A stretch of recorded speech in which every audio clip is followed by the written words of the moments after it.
says fade and beard and with enhancements, and you have that for an hour, and then that's set for $40. There was one gentleman, I actually looked at his price list. I said, you know what, you should just be the king of beards. Because in 15 minutes, you're making $25. You can make $100 an hour just being a beard specialist. I wouldn't even do full haircuts because you're saying that an hour haircut is gonna cost $55. So $55 an hour versus $100 an hour makes a world of a difference. So when you aren't understanding the value of your minutes, disregard and do away with any service that's going to be the lowest value per minute that you can even offer. It doesn't make any sense. Let somebody else do that one. I don't do shape-ups. Yeah, I don't know shape-ups. Put your haircut, my man. But understand the logic of how these things are priced. It's based on the value per minute. So anybody here, whenever you spend more time on a job, what's the thing you look for? A raise. What's going to be the first raise? The whole purpose of me posting on Instagram is not to impress other barbers. That's not why I do it.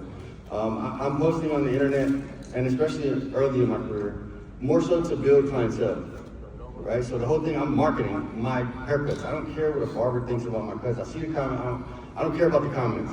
I care about how can I push these photos, push these videos to build more clientele, right? Y'all with me on that? Yeah. So that's my main purpose. And then we're gonna talk about how to build and monetize your personal brand, how you can go about doing things a certain way to build your personal brand. So right now we're gonna do, this mannequin right here was cut by Kenny Duncan yesterday. So I'm gonna add some products to it just to give it that finishing look. And what I like to do is I like to create, can I get Adele, my model up here? I like to create a cocktail for my clients. So I don't, when I'm talking to a client and I understand. I talk a lot about guidelines. And our first guideline is going to be created with our zero. But there's a lot of times where I see on social media where barbers start their guidelines with their trimmer. Am I wrong? Yeah. Right? And the reason why I personally don't like starting my guidelines with my trimmers is because these tools are made to do sharp lines. These are sharp implements, right? And I heard this saying from Hawk the other day. He said, hard lines create hard times, right?